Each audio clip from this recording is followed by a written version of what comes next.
बुद्धिमान गधा। एक गांव में गोपी नाम का किसान रहता था। वह अपनी खेती में तरह तरह के फसल उगाता था। उसके पास एक भैंस था। उसको हल बांधकर खेती का काम कराता था। फिर उसे गाड़ी से बांधकर बस्तों का भार उठवाता था। ऐसे वह पूरा दिन काम कर करके शाम तक बहुत थक जाती थी। भैंस को कभी कभी अपने मालिक पे गुस्सा बहुत आता था, लेकिन वह कुछ न कर पाता था।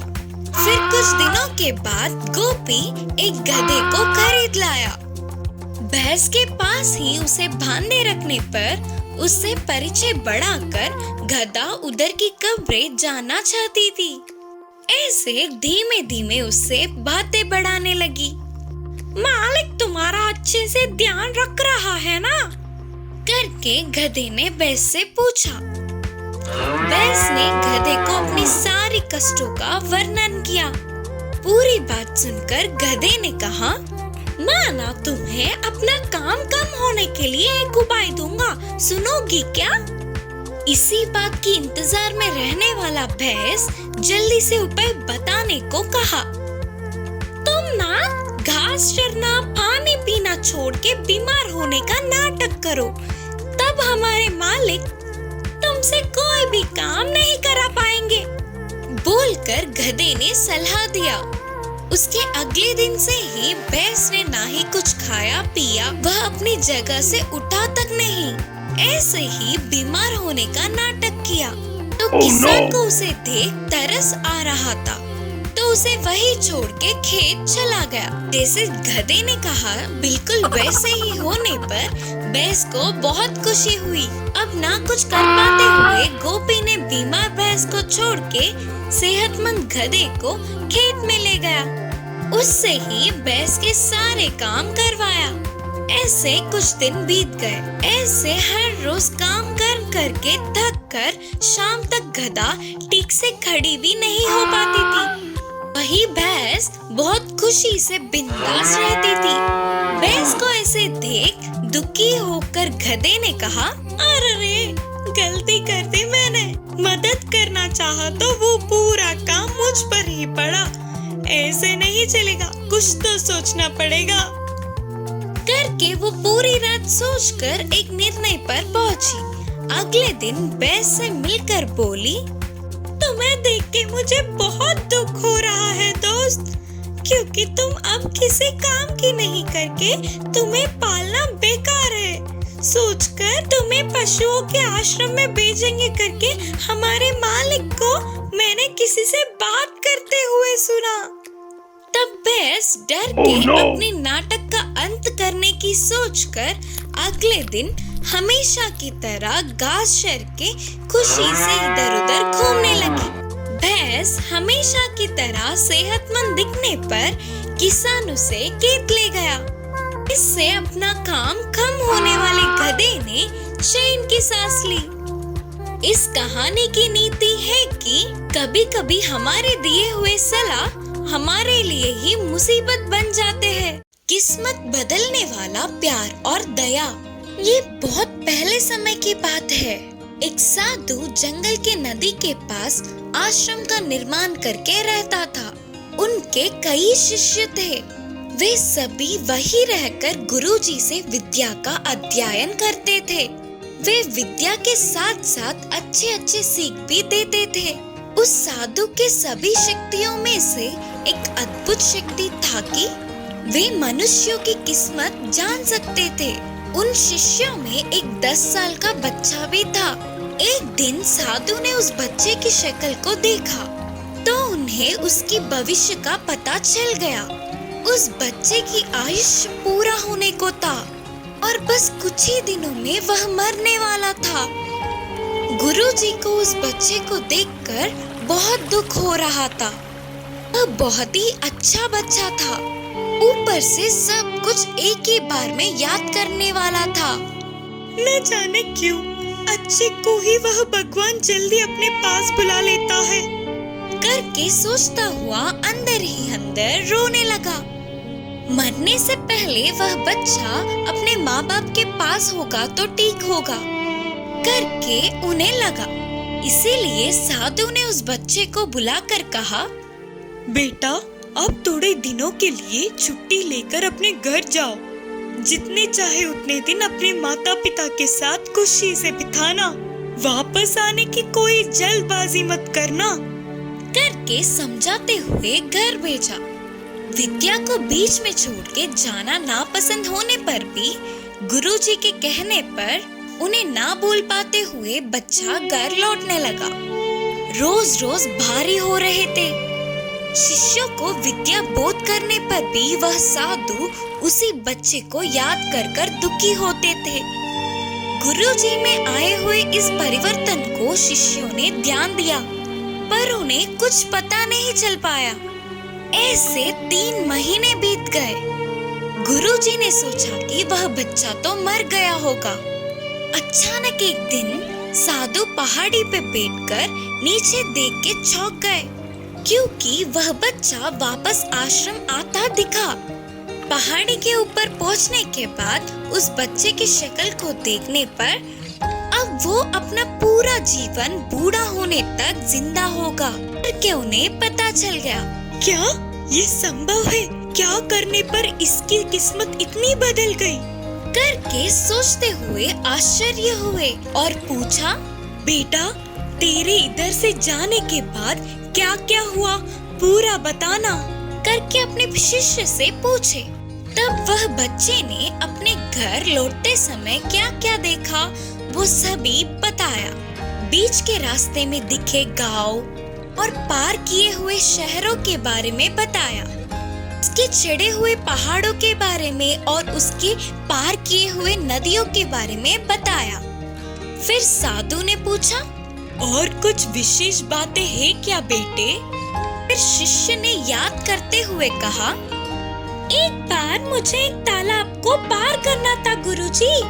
तब तक तूफान आ चुका था। इससे वह तालाब और ज्यादा बह रहा था। उस तालाब के बीचों बीच एक मिट्टी का ढेर था। उस पे चींटियों का झुंड कहीं ना जा पाते हुए गिड़गिड़ा रहे थे। थोड़ा थोड़ा होकर वह मिट्टी का ढेर पिघल रहा था। अगर मैं थोड़ी भी देर और कर देता तो सारे चींटियां पानी में बह जाते।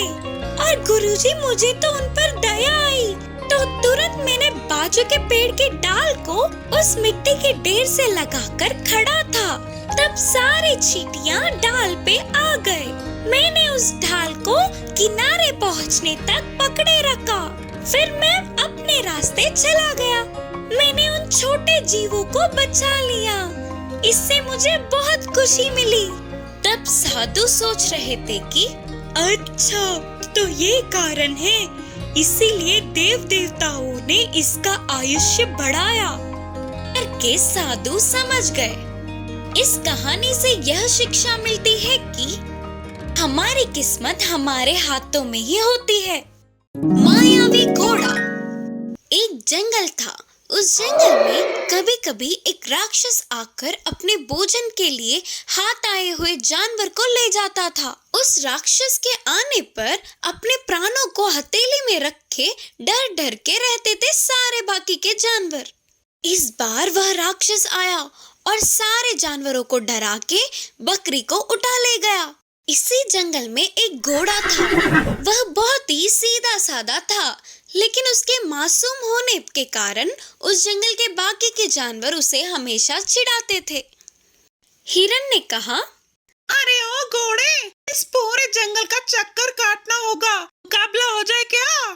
फिर लोमड़ी ने कहा, हाँ, वो क्या भागेगा, ऊपर से डरा हुआ। बोलते हुए लोमड़ी चिढ़ाने लगा। उन बातों से सारे जानवर हंसकर चिढ़ाने लगे। मैं सबकी तरह ही हूँ ना, लेकिन फिर भी मुझे ये क्यों रुलाते हैं ये लोग हमेशा। मैं इनके साथ नहीं रहूंगा, कहीं दूर दूसरी जगह चला जाऊंगा। सोचते हुए उदास होकर उधर से चला गया घोड़ा। इससे अकेला जाने वाला घोड़ा डर डर के आगे बढ़ने लगा। इतने में उसके सामने एक अनोखा रूप प्रत्यक्ष हुआ तो घोड़ा और डर गया। उस अनोखा रूप ने कहा, डरो नहीं दोस्त, मैं तुम्हारी मदद करने आया हूँ। लगता है तुम किस परेशानी में हो। तुम्हारी परेशानी बताओ, मैं दूर करूँगा। ऐसे उसके इतने अच्छे से बात करने पर घोड़े को बहुत हिम्मत मिली और उसने अपनी सारी परेशानियों को बताया। फिर उस अनोखे रूप ने कहा, तुम्हें देखकर मुझे बहुत दया आ रही है। ठीक है, कोई बात नहीं, मैं तुम्हें मायावी घोड़ा में बदल दूंगा। उससे तुम तेजी से भाग सकोगे, किसी से भी जीत सकते हो। बोलकर उसे मायावी घोड़े में बदल दिया। वह बहुत शक्तिशाली बनने पर घोड़ा बहुत खुश हुआ और तेजी से भागते हुए अपने लोगों के पास आया। क्यों रे, फिर वापस आ गया? मुकाबले करने के लिए तैयार हो क्या? इसके कारनामों को देख लगता है कि यह किसी न किसी दिन मरेगा ही। उनके साथ ही बाकी के सारे जानवर भी घोड़े को चिढ़ाते हुए हंसने लगे। फिर भी उन सब के बातों को अनसुना करते हुए घोड़ा बस चुपचाप घास खाने लगा।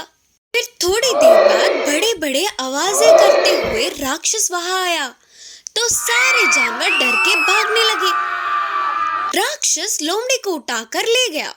इस बार राक्षस के पीछे ही घोड़ा तेजी से भागने लगा। फिर राक्षस के साथ युद्ध के मैदान में उतरा। आखिर में मायावी घोड़े के हाथों राक्षस मर गया। लोमड़ी को लेकर घोड़ा अपने लोगों के पास आई।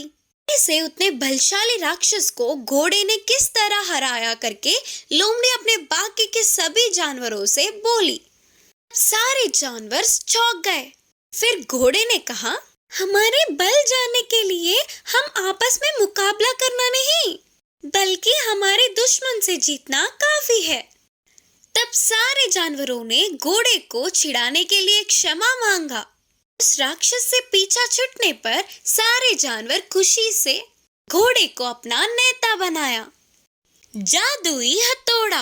रामापुर नाम के गांव में चंद्रैया नाम का बड़ाई था। वह बहुत ही गरीब था। तरह तरह के वस्तुएं, घर की चीजें तैयार करके उन्हें बेच के कमाए हुए धन से अपने परिवार को चलाता था। एक दिन काम से बाजू के गांव जंगल के रास्ते जाने वाले चंद्रैया को जाल में फंसा एक हाथी दिखा। राहदार, जल्दी इस जाल से मुझे छुड़ाओ, नहीं तो शिकारी आकर मुझे बंदी बनाकर ले जाएगा। बोलकर गिड़गिड़ा रहा था हाथी। हाथी के दुख को देख चंद्रैया हिल गया। तुरंत जाकर उसे जाल से छुड़ा लिया। फिर उस हाथी के पास एक हथौड़ा प्रत्यक्ष हुआ। राहदार, मैं एक जादुई हाथी हूँ। तुम्हारी अच्छाई और तुम्हारी मदद से प्रसन्न होकर मैं तुझे इस जादुई हथौड़े को दे रही हूँ। इससे तेरे काम में यह बहुत काम आएगी और साथ ही तेरा सिद्धि भी होगा। बोलकर वो देख के चली गई हाथी।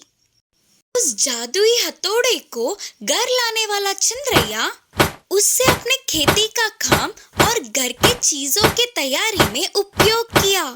इससे पहले 1 महीने में तैयार करने वाले चीजों को अब उस जादुई हथौड़ा बस एक ही दिन में और ज्यादा सुंदर बनाने लगा। उसके व्यापार में बहुत तरक्की होने लगी। आसपास के गांव के लोग भी चंद्रैया के पास ही आकर अपने पसंद की चीजें खरीद रहे थे। इससे हाथी के दिए हुए जादुई हथौड़े से चंद्रैया को अच्छी कमाई हो रही थी। सभी के जुबान पर सिर्फ चंद्रैया का ही नाम होने पर उन सब से चंद्रैया के बारे में जानने वाले बड़े चोर सोम और दाम उसी रात को बिना आवाज किए दीवार कूदकर घर में घुसे। तब तक चंद्रैया तो गहरी नींद में सो रहा था। अरे वाह, शेर तो गहरी नींद में है। क्या टाइमिंग है यार अपनी। सोना और कैश जितना चाहे उतना चुरा लेंगे रे। ऐसे दोनों चोरों ने सारे कीमती चीजों को अपने बस्ते में डालने लगे। थोड़ी देर में उन्हें एक पेटी में संभाल के छुपाई हुई हथौड़ा दिखा तो उसे देख के वे चौंक गए। हमारे तालों को खोलने के लिए ये काम आएगा ना रे। पेटी में ऐसे छुपाया है ना, तो बहुत कीमती होगा। सोचकर दोनों चोरों ने इसे लेने का प्रयास किया।